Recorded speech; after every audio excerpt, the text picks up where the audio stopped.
All right, now Matthew's going to demonstrate some hamstring bridges on a ball. So for runners, not only do we want to promote some good hamstring strength for improving some of the kick that we get when the foot comes off the ground and is about to drive forward. We need some good activation of the hamstring, but also we need a little eccentric training of those hamstrings to try to prevent some of the hamstring pulls we see, especially in short distance runners and sprinters. So this is a great exercise, all-purpose exercise. He's going to start with the ball somewhere between his calves and his heels. Matthew's starting with his hands on the ground to help stabilize his pelvis. Now with the knees straight, go ahead and lift your pelvis up off the ground, and then keep your pelvis stationary there, Matthew, as you alternate bringing the ball in towards your hips and straight back out.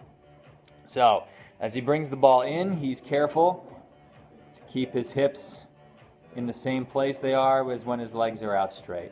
There's going to be a tendency to bring your hips up real high and hyperextend your back there, you know, when you straighten out, which he's going to prevent, and to drop when he brings the knees in, which he's going to prevent. So we want to think of that imaginary line now between his shoulders and his heels and keeping that still. Good, Matthew. Take a quick break. Put your hips down on the ground. A progression of this. Put your hands on your stomach now. He doesn't get quite as much side-to-side stability, and he has to work a little bit harder through his trunk and core to keep that pelvis in the same place in space. And let's also pick up the pace just a little bit. So especially on the way out, a little quicker, slow and controlled, and then a little quicker. Slow and controlled, a little quicker. Matthew's having a little bit of a hard time with this, keeping his pelvis stable.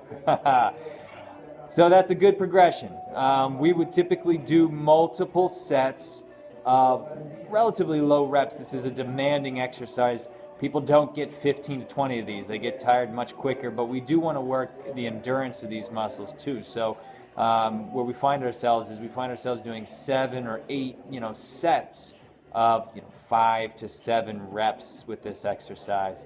The final progression, which can be done but really shouldn't be done with people who, unless they're pretty well trained and really working this muscle at a high level for a very specific reason, is this can be done single leg as well.